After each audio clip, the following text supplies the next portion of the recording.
Why hair loss? Reasonable and causes. Are you losing more hair than you should do? What you can do about it? Let's discuss.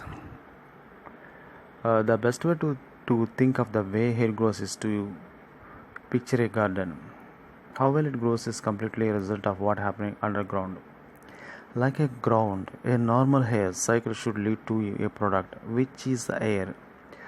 It's said by dermatologist at a private practice, Rancho Mireskov, Wendy Roberts, MD.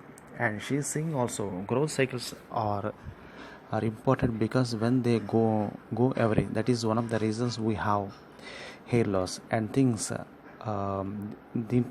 interfere with the cycle like medication, illness, infection, or chemicals have the potential to stop hair from being formed properly. It's a very dynamic place, and anything that can get the cycle of can cause hair loss. Robert saying. Although hair loss may seem like a more prominent problem, men women are nearly alike to lose or thinning hair. Most women notice it in their 50s or 60s, but it can happen at any age and for a variety of reasons.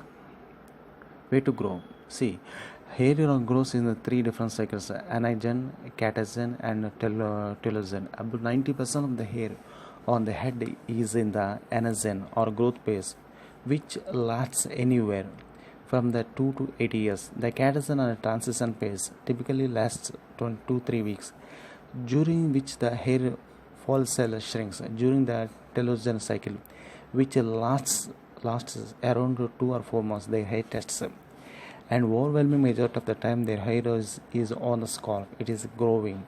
Only about 10% of the stands are in a transition or testing at any time. On time. Hair grows that is 6 inches a year for the most people. Coming to hair loss, most people lose anywhere from 50 to 100 strands of hair each day. According to the American Academy of Dermatology, on the days when the hair is washed, people can lose up to 20 to 50 strands. Really, uh, Robert says, by don't avoid washing is an attempt to keep the hair at it will fall at eventually anyway. For those who don't plan on counting their hair every day, those are ways to know when their hair is thinning or being lost at a higher rate. Robert tells WebMD that women will see a difference when waking up in the morning. There may be an usual loss amount on your pillow. See, when you comb your hair, especially without tugging, which can pull the hair out, more than normal will be left in the comb. It's quite common. There are also other visual cues that women can look for over time. Although men's hair tend to recede from the forehead on the crown of the head, women tend to notice thinning on the top to one after the scalp. Sometimes their frontal line stays in stack, says Nicole Rogers, MD of Old Metairie, Dermatology Metairie. Law women say in part that is gradually becoming wider, see more of their scalp than normal when their hair is pulled back.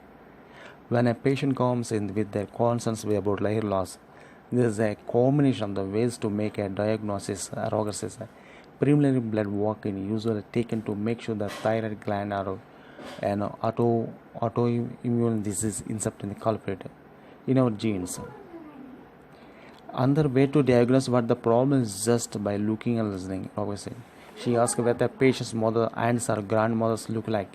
Even they have similar or greater amounts of hair loss. Using magnification on the scalp can show if the woman's follicles vary in size, with whom they can other thing. There are two telltale signs of the female pattern hair loss, also called androgenetic alopecia. This is a hereditary condition that affects 30 million American women, according to the American Academy of Dermatology, and is the most common kind of hair loss. Rogers is